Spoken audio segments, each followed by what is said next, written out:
Cara, ele tem que olhar agro, mas você concorda que dentro do ecossistema de agro você tem finanças, você tem logística, você tem matéria-prima, você tem química. Então você tem que olhar o que está horizontalizado dentro daquela vertical. Daquele nicho, entendi. E para mim hoje o Venture Capital faz muito sentido, porque ao mesmo tempo que eu tenho que desenvolver startups que estão em late stage, hoje a ClickUp, a Blip, né, que a gente ajuda no processo de implementação em clientes grandes, é minha função olhar o que está um pouco no early stage, Sim. Porque é a próxima. Sim.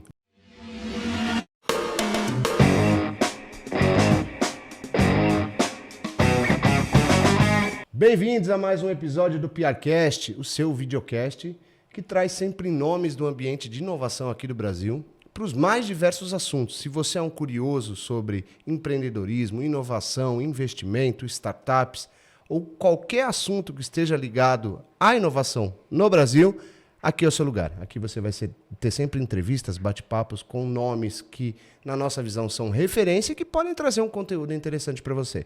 Se você não quiser perder os convidados do PRcast, fique sempre atento às nossas redes sociais, ative as notificações das plataformas, principalmente o YouTube, e daquelas de áudio também. E nos siga nas redes sociais que a gente sempre conta quem vai estar aqui dividindo o assunto com a gente. E hoje a gente tem um baita convidado, um parceiro de muitos anos da PR, alguém que, além de ser por muitos anos cliente, a gente pode chamar também de amigo, né? Opa. Afinal, anos de amizade. Sim! Ele, João Gabriel Chebante. Muito obrigado, seja bem-vindo. Valeu, Bruno. Já bati no microfone, vou tomar a primeira bronca por sua causa. Mas Tá você bom, é amiga, desculpa. a gente perdoa.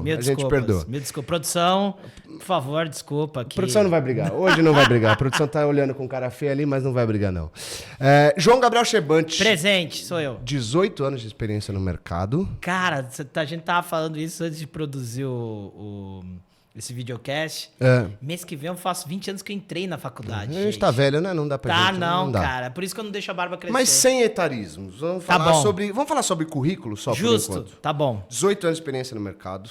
Isso. Experiência em branding, em venture capital, em inteligência de mercado, né? Que a gente fala. Empreendedor. Formado em... Administração de empresas com ênfase em marketing. Olha, pela ESPM, certo? ESPM. Depois você fez um MBA. Fiz MBA em Venture Capital e Private Equity na GV. E antes eu tinha feito uma pós na GV também de branding. Boa. Esse cara já passou, só para quem está assistindo, por empresas como Bank Boston, Braskem, São Paulo Futebol Clube, que não deixa de ser uma empresa, F-Câmara, e agora voltou a empreender, é isso? Empreender. A sua empresa chama Synergis. Isso. Beleza? A gente ainda vai falar sobre ela, não dá spoiler não. Tá bom. Deixa mais pro meio do assunto. Tá Porque antes de falar sobre a Synergis, a gente precisa entender como é que você chegou na Synergis. Ou seja, como é que você começou? Bruno, a vida, eu faço psicanálise de uns 3 anos pra cá, a vida é um cavalo que a gente não tem controle. Uhum. A gente só acha que tem, segura a rédea, mas o controle, quem manda é o cavalo. Tá. Cara, eu entrei na SP... Bom, primeiro eu cheguei no final do 3º colegial achando que eu ia fazer relações internacionais, relações públicas, tal, e troquei de ideia lendo um livro de marketing político. Na época. Que livro que era esse? Era o Casos e Coisas do Duda Mendonça. Tá. Duda Mendonça? Não, o do Duda Mendonça, isso. Tá. Que conta como ele construiu as campanhas na Bahia, depois como ele fez o Maluf e termina na primeira eleição do Lula. E conta como ele fez reconstruiu a marca dele para poder se encaixar no perfil ali que era possível para ganhar a eleição. E no fim, tirando a parte política da coisa, é um livro bem didático, assim. Como ele fazia pesquisa, como ele construiu a imagem, como ele reconstruiu os valores ali para criar uma campanha cujo produto era um candidato. Uhum. Então era muito... E conta um pouco de como nasceu a DM9, os primeiros anos. DM9, para quem não sabe, DM9 é Duda Mendonça e o 9 era o número da sorte dele. Lembre-se, né? Bahia, superstição e tal, gostamos. Ou seja, esse livro te convenceu a fazer uma mudança de carreira antes de começar, na verdade. Sim. E aí entrei, só que eu achava que marketing era muito aberto. Uhum. E aí eu fiz o estágio primeiro na empresa júnior da faculdade. E aí eu vi a beleza que era inteligência de mercado, que você obter dados, a gente está falando isso de 2000 e tralalá, dados primários, secundários, a partir dali construir uma estratégia, implementar e acompanhar o resultado. Uhum. E a partir disso, né, retroalimentar e, de novo, construir market share ou receita, o que seja. E essa experiência da empresa júnior, para mim, ela foi muito importante, porque ela tem correlação até com o que eu faço hoje. Seja na Synergy, seja com VC, Private Equity, que é a possibilidade de olhar vários mercados como consultor. Tá. Né? Então, assim, eu não tô ali... Eu lembro que nessa época eu li um livro do Ricardo Semler, Comece pelo Porquê, que é o segundo livro dele. Né? O primeiro é o Vire a Própria Mesa, o segundo é o Comece pelo Porquê.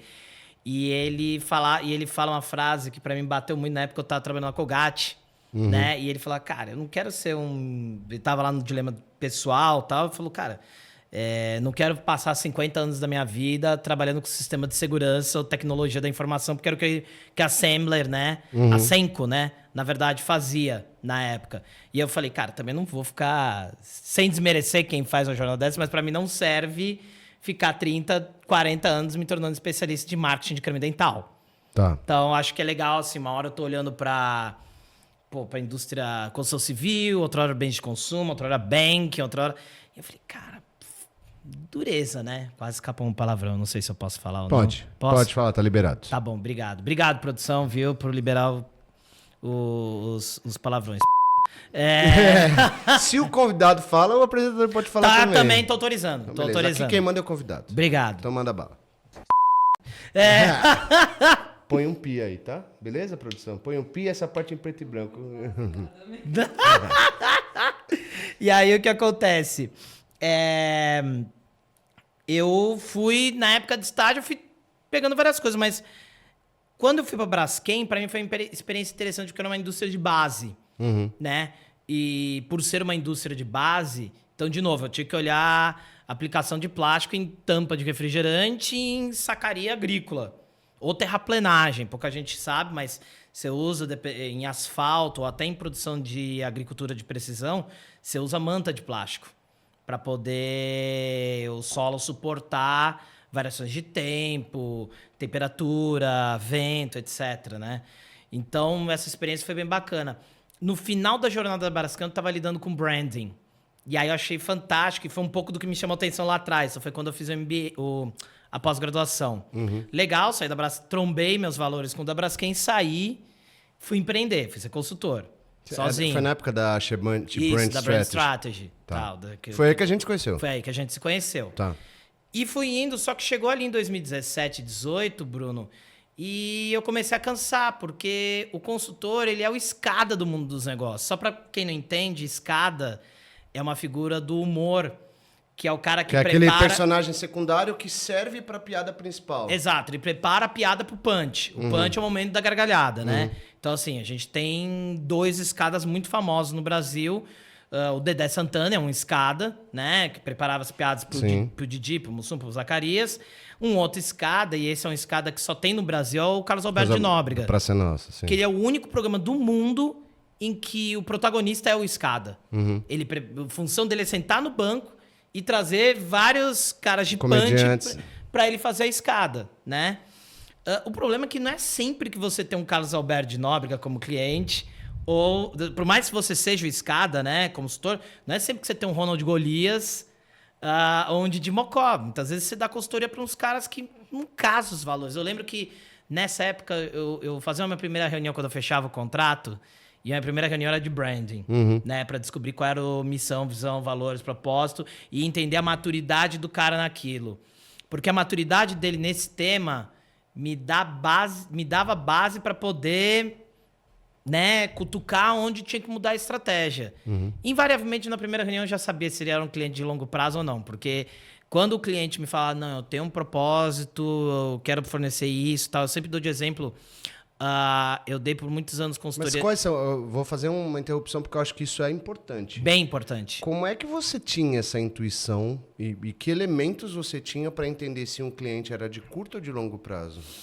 O quanto que o cara estava comprado na física sobre o propósito da empresa dele, sobre o brand... O que é estar comprado na física? Vou dar um exemplo. Eu dei durante 4 anos consultoria para um escritório da XP. Hoje se chama Nomos, se fundiu com outro. Antigamente chamava BR Advisors.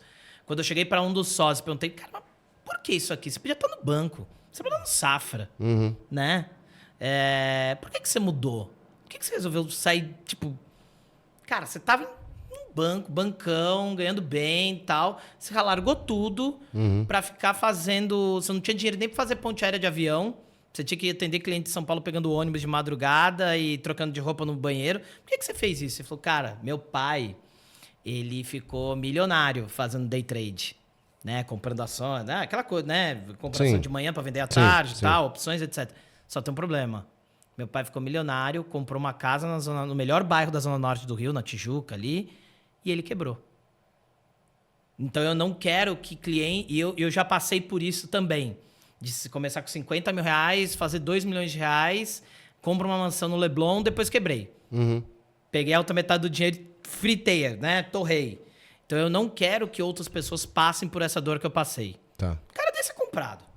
O cara desse... Ou seja, quando você fala comprado, o principal elemento de saber se um cliente é de curto ou de longo prazo é quando ele tem commitment, ou compromisso. Exato, ele tá... exato. Ou seja, ele não está contratando uma consultoria só porque é moda ou só porque ele acha que vai resolver o problema. Ou que alguém para bater palma para ele. Ou tem uma magic pill ali, uma pílula mágica que vai resolver o problema dele. Realmente, você sente que ele está realmente comprometido com o problema que fez você vir até ele. Exatamente, Bruno. Então, e em compensação, eu chegar para outros clientes, ou como foi o próprio caso da Synergis, que eu cheguei para os donos, para os founders, falei, cara, e branding? O que vocês querem com essa empresa? Ganhar dinheiro. Não, mas o que vocês querem resolver? Gente, a gente quer vender software e ganhar dinheiro. Eu falei, né? Ou seja, os sinais estavam bem claros de que eles estavam contratando por contratar. Exato. Mas você acha que existe ainda um preconceito no Brasil com o termo consultoria e com o profissional consultor? E aí eu explico um pouco a pergunta para você discorrer. Eu já ouvi de mais de um jornalista de que consultor entrega PowerPoint. Fato. Isso é uma... Isso tem razão de ser? Cara, tem, mas eu acho que tem dois lados, né? É fato, mas tem dois lados. Tem um lado do consultor que ele faz um PowerPoint para daqui a um ano chegar lá. O que você implementou daquele PowerPoint que eu vi da sua empresa? 30%. Então vamos fazer a consultoria da consultoria. Né? Tem esse ponto. Mas também tem o cara que, de novo, ele só quer um relatório bonito ou só quer alguém que bata palma para as loucuras que ele faz. Ou seja, o cara que não está comprometido de curto prazo, ele recebe o relatório e para ele tá bom. Quer ir para você e não quer morrer, Bruno. Entendi. É isso. Entendi. Então, assim, é o cara que quer uma consultoria só para afirmar ou para ter uma ideia. É aquela história. Bruno, você já emagreceu muitos quilos, certo? Mentira ou verdade? Eu também. Certo. Engordei de novo, tô perdendo e tal, mas a gente sabe que é ser gordinho, sabe que é ser magro. Cara, o playbook pra gente emagrecer tá aí, cara. Não é muito difícil a gente descobrir qual é. Cada um pode ter sua receita. Pra mim, o que funciona? Corta o carboidrato, exercício pra caramba, muita atividade aeróbica e final de semana tentar não fincar o pé de forma absurda. A prática a gente trabalha, sei lá, 12 horas. Tá estourado ou teve uma notícia... Cara, qualquer variável. Cara, muitas vezes a gente escapa, come hambúrguer. Ou não. E aí, de novo, disciplina. Quando você tá comprometido com aquela ideia que você precisa se alimentar bem, ter um compromisso... tô cansado hoje. Putz, não vou pra academia, cara. Melhor ficar sentado vendo Netflix. Entendeu? Vai da disciplina de cada um. E tem gestor que não tem essa disciplina. Ele sabe o que tem que fazer. Ou quer ter uma ideia do que tem que fazer. A pergunta é, ele se compromete a implementar? Então, assim, eu vivi isso durante muitos anos. Ou seja, a maioria das vezes o problema está no cliente, não no consultor. Exato. Tá. Exato. E aí vira o consultor... entrega PPTI só. Exato. Porque, de novo, o trabalho dele... E aí era exatamente onde eu estava entre 2017 e 2018. A gente conversou muito sobre isso. Cara, eu ficava pé da vida... Pra não ter que botar outro... Outro pi, né? Mas todo mundo sabe qual a palavra que eu usar. Que eu via que eu entregava um baita plano legal e a pessoa não se comprometia em executar ou não acompanhava. E isso me deixava muito chateado. Muito chateado. De novo, pé da vida. Porque você gastava uma baita energia. Exato. Você colocava sua expertise pra jogo ali. Não, entregava... Desparafusa o cérebro, entrega o cérebro, entendeu? E aí eu falei, cara... Não dá. E outra, aí entra um pouco da ambição, né? João Gabriel atende 3, 4, 5 clientes bem. Passou disso, eu teria que escalar. Cara, escalar consultoria... É difícil, porque tá atrelado ao teu know-how, né? Exato. O cara... E chegou uma hora que eu até pensei em escalar, mas aí... Falei, mas, eu tenho que... Era uma época que eu tava viajando muito. Não que hoje eu viaje pouco, mas viajar quase toda semana. Aí eu... Cara, mas eles querem me ver. Esse é um problema. Tipo, eles não querem ver um cara que trabalha comigo. Eles querem ver o João Gabriel.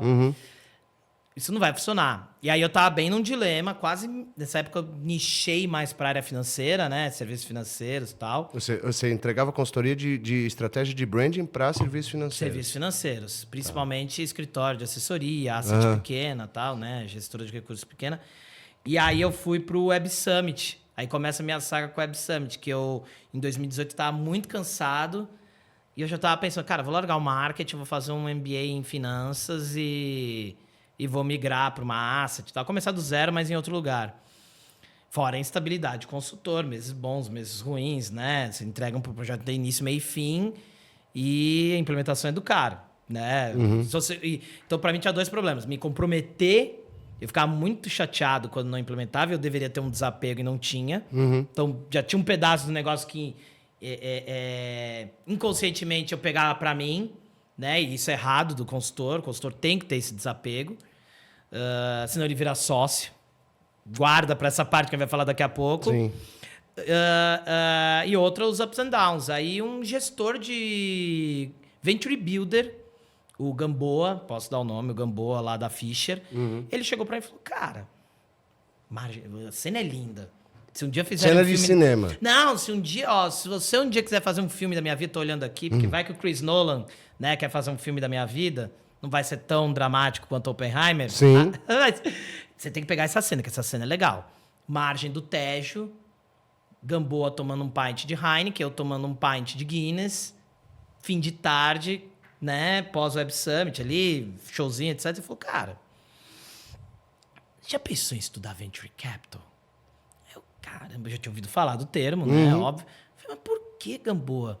Ele falou, cara, você tem know-how de estratégia, de construção de marca e cultura, porque, né? Sim. Né? A cultura come a estratégia no café da manhã, já diria Peter Drucker. Por que você não soma isso com um pouco de finanças e vem para VC, cara? O mercado vai comer... Lembre-se, estamos falando de 2018, tá? Sim. O mercado hoje é muito pequeno, ele vai crescer. Você viu que os primeiros unicórnios no Brasil acabaram de nascer, a 99 e Nubank. Sim. Talvez tenha espaço. Cara, eu lembro que eu tomei um pint da Guinness, olhava pro oceano, olhava pro mar, né, pro Tejo, olhava pro pint, olhava pro Tejo. Isso pode ser legal. E aí, de novo, toma outro caminho pra carreira. Estudei, veio o lockdown. Para mim, ótimo, me diverti horrores no lockdown estudando Venture Capital e Private Equity. Mas, de novo, fui começando a me preparar para largar a consultoria. Imaginando que eu ia trabalhar num VC, que lá na frente eu fosse ter o meu VC, né? Mas a vida proporcionou outros caminhos, Bruno. Sim. Aí terminou a pandemia. Cara, terminou a pandemia, tomei a segunda dose e aí eu já tava... Aí pinta a Synergis. E aí, nesse meio tempo, pintou a F-Câmara também... Né? Para um cargo um pouco mais executivo. Para um cargo executivo. Toquei o corporate venture deles, né? O venture builder deles, né? E aí, ou seja, teu caminho profissional começou com a parte executiva, foi para a parte de empreendedorismo, voltou para o executivo e agora você voltou para o empreendedorismo. Voltei a focar 100% em empreendedorismo. Nesse ciclo que você fez... teve algum momento de falência dos seus empreendimentos? Cara, teve um momento muito hard ano passado, que foi a última virada, quando eu me tornei 100% empreendedor, porque eu estava como executivo da Synergis, a Synergis me chamou para ser um executivo. Tocar um negócio, porque os founders tinham um outro business, que era o principal deles, um home broker, vendido para a hora, mas depois eles decidem sair do negócio no momento que um dos nossos fornecedores muda a estratégia dele no Brasil. Né? Então, a gente revende software, é a atividade-chave, e um deles resolve ter um time próprio aqui, rever estratégia, já tinha um atrito com a gente, no caso dos founders, e eles resolvem abandonar o negócio, falar, a gente vai focar para o outro lado. Então, de um dia para o outro, a gente viu nossa receita, despecar 70%. Então, ali tem tecnicamente, a empresa entrou em apuros, não tinha como pagar a folha do mês seguinte, não tinha geração de caixa. Então a empresa está tecnicamente comprometida. Colapsada. E aí eu faço todos os exercícios lá, layoff, etc, etc. Só que nesse momento eles me põem Essa história também é um capítulo interessante. Isso eu acho que você nem sabe, que eu acho que eu não contei. Eu contei um pouco dos detalhes, né? Baita oportunidade de você contar para mim e para o mundo. Cara, os founders, eu tava como executivo. E eu entrei como executivo e falei, cara, tem um negocinho que eu toco ali, vai me dar uma receita mensal, cara, um negócio, um bicho de 7 cabeças, e não parar enquanto eu ganho tempo para me posicionar bem em VC, né? Veio a F-Câmara, eu percebi que a empresa tá relativamente redonda, eu falei, cara, acho que dá para tocar os dois. E os sócios toparam, eu falei, beleza, ok. Passou poucas semanas, eles, vendemos o home broker para a Orama, 8 dígitos. E a gente não pode ter nome administrativo, a gente pode ser sócio, mas não pode tocar nem casinha de cachorro-quente. Então, você, a partir de hoje, por R$1, se você quiser, você vira minoritário aqui. 25%. Falei, que legal, velho. Tá bom, beleza, 25%, R$1. Tá, eu faço Pix pra onde, né? Aí, beleza, virei sócio da Synergis, 25% por R$1. Quando teve esse estresse com o fornecedor, aí eles falaram... Porque eu tinha... Ó como é a vida... De novo, a vida é um cavalo que você não tem controle. Eles chegaram pra mim e falaram, Eu cheguei em abril, falei, cara, eu vou bidar. Eu vou fazer um buyout aqui, com o próprio dinheiro da empresa, eu alavanco ela e compro a participação do sócio. Já tinha tudo certinho. Eles falaram, não, a gente não quer. Hoje é a nossa vaca leiteira, a gente não está disposto a vender. Só se alguém vier e fizer um M&A. Sim. E fagocitar, porque eu acho que a gente pode tirar mais dinheiro da empresa via M&A. Isso foi em abril. Em julho, final de abril, feriado de Tiradentes. Em julho, eles falaram, não, a gente vai ter que saltar fora. Caramba. A gente vai ter que saltar fora. De um lado, a gente está tomando aperto da compradora, né? Da empresa que comprou a gente. Do outro lado, tem esse estresse com o fornecedor.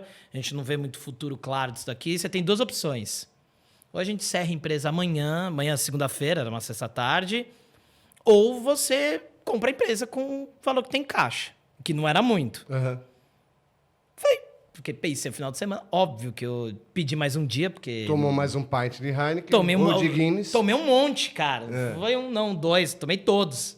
E aí, falei com 2, 3 pessoas, um advogado, falei, cara, vamos pra cima. O mailing e os clientes atendidos eram muito interessantes para eu deixar para trás e olhar e falar, cara, não tem riqueza aqui para extrair. Julho, a gente tá falando de julho de 23. 22. Julho de 22. De 22, ano passado. Tá. E aí, só que cenário real, não tinha geração de caixa para pagar salário. Então, já naquele dia eu falei, me comprometo na aquisição. Cara, no dia seguinte começou o plano de enxugar a máquina ao máximo que dava. E depois de um tempo, como é que as coisas evoluíram? Cara, a gente queimou caixa até março desse ano. Aí, março desse ano, março de 23. 23, Quem está assistindo de forma síncrona, é bom exato, a gente pontuar. Março de 23. E aí eu cheguei em abril, aí tomei uma decisão estratégica. Já que o relacionamento está indo ruim, cara, eu vou finalizar isso aqui e vou reduzir a pressão na empresa. Vou reduzir ao máximo a operação. Fiquei com, 4 pessoas, né? E vou buscar uma outra aliança. E aí entra, a vantagem, Bruno, e aí de novo a história do cavalo. Porque eu tava muito mordido. Eu falei, cara, eu vou tocar um negócio. Beleza, comprei empresa, tal, bonitinho. Post no Instagram, musiquinha legal. Mas eu falei, cara, mas eu preciso... Agora é diferente, né? É diferente de você ser um executivo e ter toda a politicagem lá dentro. Sim. É diferente de ser um consultor. Finalmente eu me posicionei, ainda que não da forma... Porque, de novo, você não tem controle sobre a situação. Ainda que não seja da forma que eu quero, mas me posicionei num negócio onde quem bate o bumbo no final do dia sou eu e meu sócio. No caso, sim, eu e minha mãe tem 1%. Então, eu e eu. E eu falei, cara, eu preciso achar alianças estratégicas, né? E aí, quebrando a cabeça, semana de Natal de 2022, né? Fui almoçar com, esse eu posso dar o nome também, André Golfredo, né? Hoje, head de comunidades do Cubo. E eu fui falar, tô com essa ferramenta, tal, não sei o quê, papapá, para gestão de projetos, não sei o quê. Ele falou, cara, a ferramenta é boa. Eu posso te dar uma dica? Dá uma olhada no ClickUp. Eu no ClickUp. Eu tô vendo que as startups aqui estão usando pra caramba no stack de PMO deles. Dá uma olhada. Eu fui olhar tal.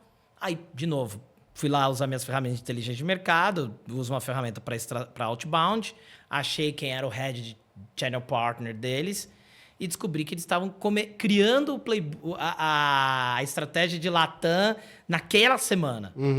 Falou, me dá 2 semanas, só voltar do recesso de Natal, Réveillon, a gente vai ser parceiro. Que legal. Cara, a empresa rampou, hoje eu tô faturando... Não precisa dar números se você não vou dar números, mas vou dar época, tá? A gente tá faturando próximo do que a gente faturava em maio, junho de 21.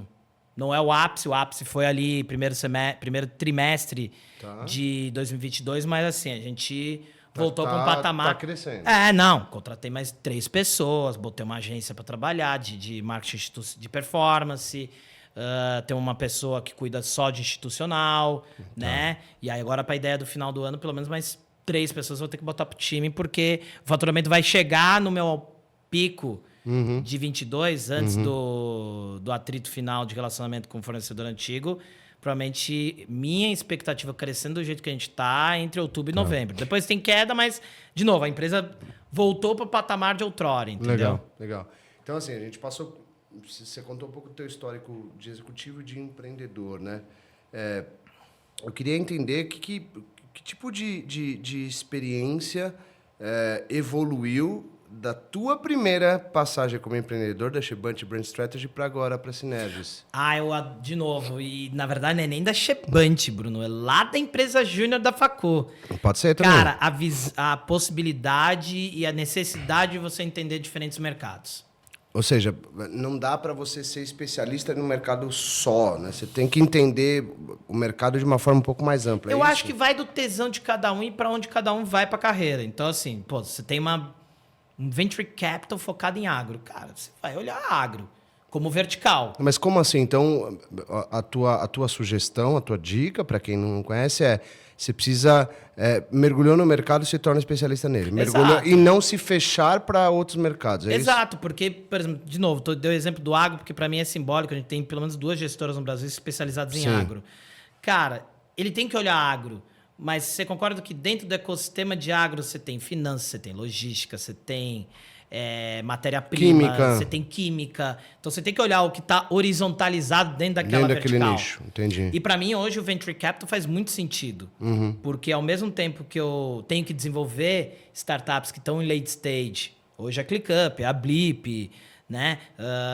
Que a gente ajuda no processo de implementação em clientes grandes, é minha função olhar o que está um pouco no early stage. Sim. Porque é a próxima. Sim. E aí eu posso ou investir nela, ou pintou uma ideia, cara, vou colar numa software. Você ainda tem você tem alguma... qual que é a tua projeção de tudo que você acompanha de Venture Capital? Né? Vou tentar fatiar aqui de pandemia para cá, tá? Beleza.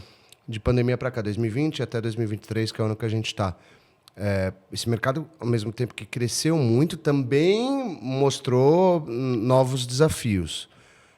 Qual que é a tua projeção para os próximos anos de Venture Capital? O que você está vendo de mercado? Venture Capital, para quem não sabe, para quem está com a primeira vez em contato, por favor, professor Chebante, resuma o que é Venture Capital em uma frase. Estou quase botando o óculos aqui. Em uma frase, professor. Cara, Venture Capital é investir em empresas que propõem uma nova proposta de valor, uma inovação no mercado. É o que a gente chama geralmente startups. Né? Venture Capital é o fundo de investimento que coloca dinheiro em startups. Exatamente. Beleza. Startups, empresa que entrega inovação em algum mercado, geralmente de base tecnológica. Agora você aí que já sabe o que é uma Venture Capital, eu volto a pergunta, a câmera volta para cá e...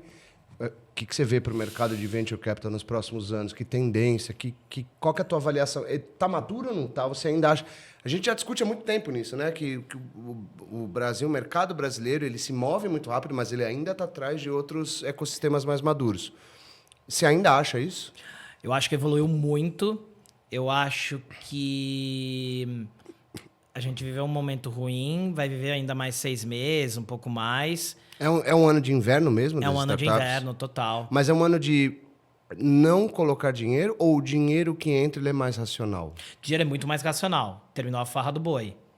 Né? Ou seja, não tem mais piscina de bolinha, não tem mais... Pode até ter, mas o número tem que fechar, né, gente? Assim, porque a gente tá vendo um monte de layoff acontecendo, né? Um monte de layoff. Cara, eu vou contar uma história, não vou dar nome de empresa, etc. Melhor. Mas assim... Até porque o jurídico da PR não assiste o PRcast. Cara, um headhunter veio me procurar na época que eu tava minoritário na Synergis e tocando o Corporate Venture Builder da F-Câmara e me convidou para ser CFO de uma startup já em late stage. Ô, louco. Né? Cara, aí eu falei, desculpa a pergunta. Você leu meu currículo? Porque assim, eu não tenho essa experiência de CFO, de finanças. Até tem algum know-how técnico, mas minha vivência é rosca, zero. Ah, não, mas a gente tá desesperado, entrevistou um monte de gente e tal. Fui pra entrevista com o founder, né? Founder famoso, cara legal, tal, experiência bacana de mercado. Ele chegou pra mim e falou, cara, quantos Series A você captou? Eu falei, cara, nenhuma. Você olhou meu currículo, você sabe disso. Não sei por que você tá perguntando. Aí ele falou, cara, porque eu preciso tomar um round nos próximos meses e eu preciso de um gestor aqui especializado em rodada. Em Series A. Falei, cara, conversa, vamos ser preto no branco? Nossa conversa vai acabar aqui. Porque eu não tenho e eu não, assim, me sinto 0% confortável, e esse é um jogo de reputação, em te oferecer isso. Ou seja, o mercado tá tão difícil, né, pela grana entrar de maneira mais racional, que até a contratação de profissional tá difícil também para a área de finanças. E esses layoffs, eles são consequência... E aí eu vou dar uma visão e eu quero teu comentário. Tá. Eu não vejo falta de dinheiro para o universo de startups de uma maneira geral. Eu vejo um aporte cada vez mais justificado e, como deve ser uma startup, esse aporte tendo que, de fato, alavancar e não servir para custear. Exato. Para mim, é a alegoria do foguete.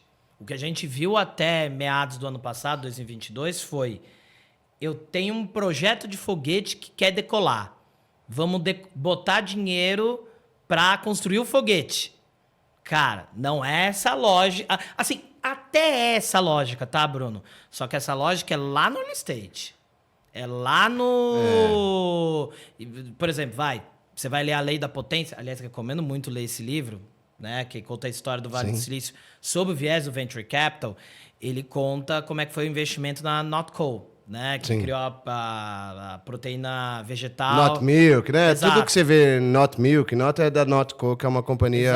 bilionária e tal. Cara, a história é o seguinte, o Vinod, da Khosla Ventures, né? Fundador da... não é da Tencent, da Tricom, etc. Cisco, foi executivo da Cisco e tal. Ele viu uma tese de doutorado de um cara que estava criando um hambúrguer com proteína vegetal.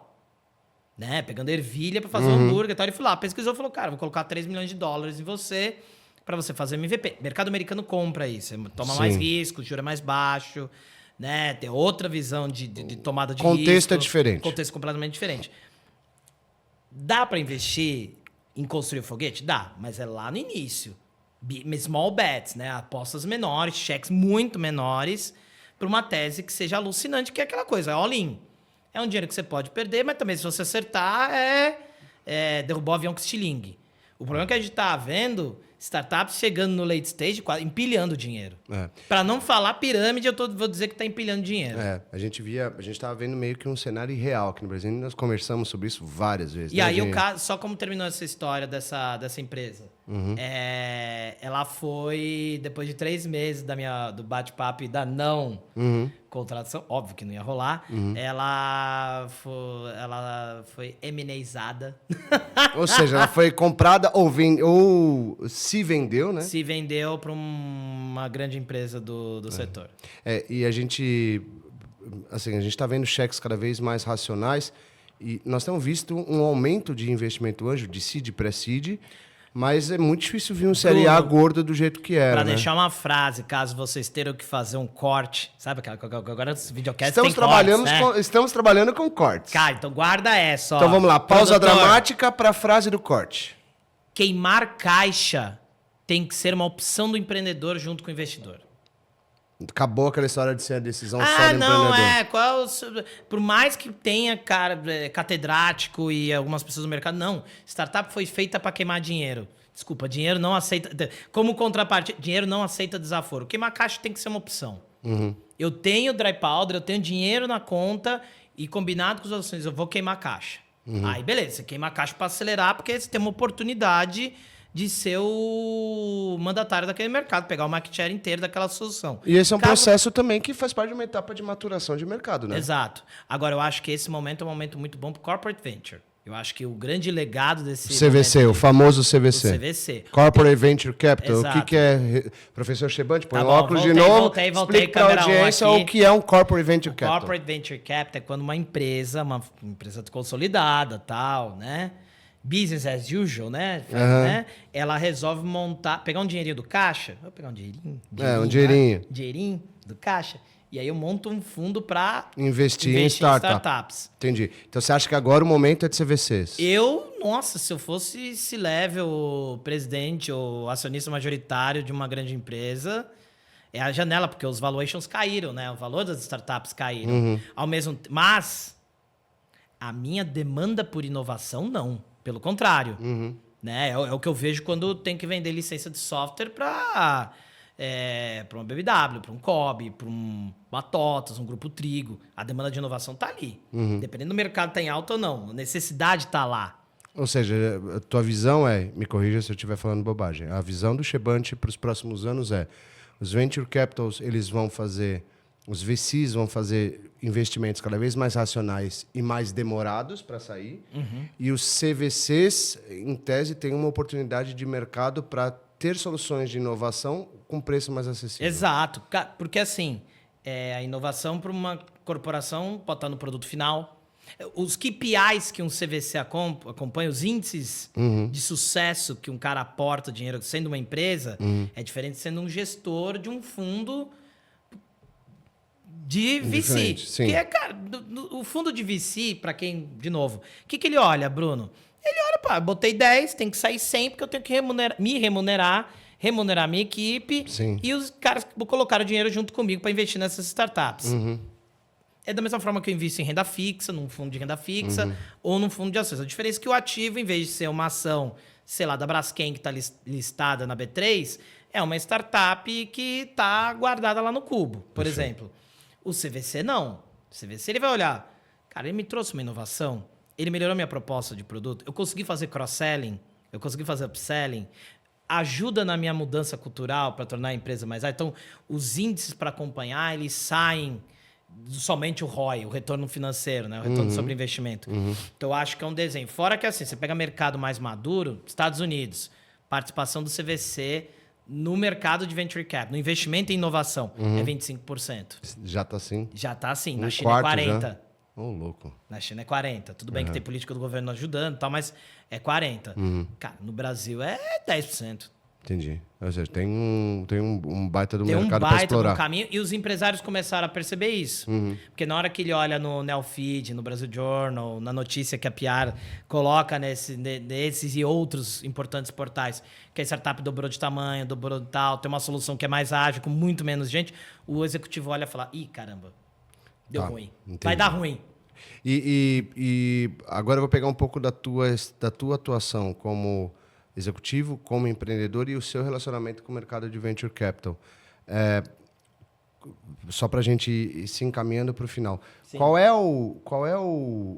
a grande lição que você acha que os empreendedores têm que olhar agora para o mercado de venture capital? Acabou aquela fase de passar o chapéu, à torto e à direito, para qualquer VC, estou precisando de dinheiro, vou em qualquer venture capital, ou...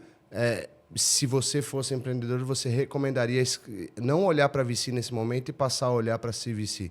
Qual que é a tua visão no lugar, na cadeira do empreendedor, tá? Não na cadeira de quem aporta.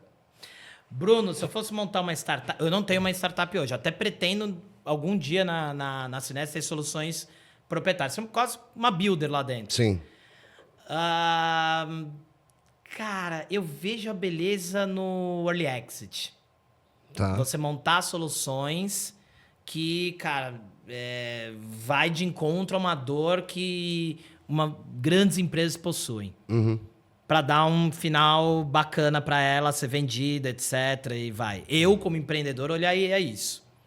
Eu acho que o corporativo tem esse apetite e vai ter ainda mais apetite para comprar grandes empresas. Eu acho que virar um unicórnio ou virar uma solução bacana ou ir para uma bolsa, eu acho que são caminhos que é longo e não é simples assim, em linha reta, é tortuoso. Tá. Talvez montar uma solução já olhando, falar, cara, eu sei que a indústria de real estate tem aquela dor, eu tenho uma experiência, vou montar uma PropTech, né, uma startup para a área de real estate que resolva essa dor. Tá. E começar a se relacionar, eu acho que seria o caminho mais rápido para gerar um valor legal de empresa, né, de solução, e dar um destino legal. Mas eu acho que também vai muito do empreendedor, de novo. Aí entra de novo valores, né, o brand, a cultura que o cara quer implementar e a tese do negócio. Uma coisa que eu falo muito para o empreendedor.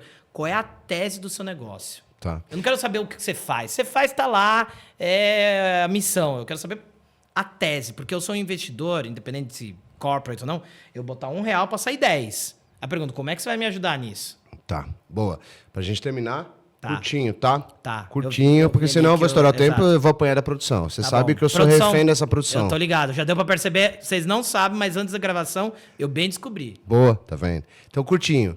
Qual é o recado que o Chebante, empreendedor, especialista em brand, especialista em venture capital, dá para o outro empreendedor que está assistindo o PRcast e fala assim, cara, eu tô com o meu negócio aqui em early stage. Early stage.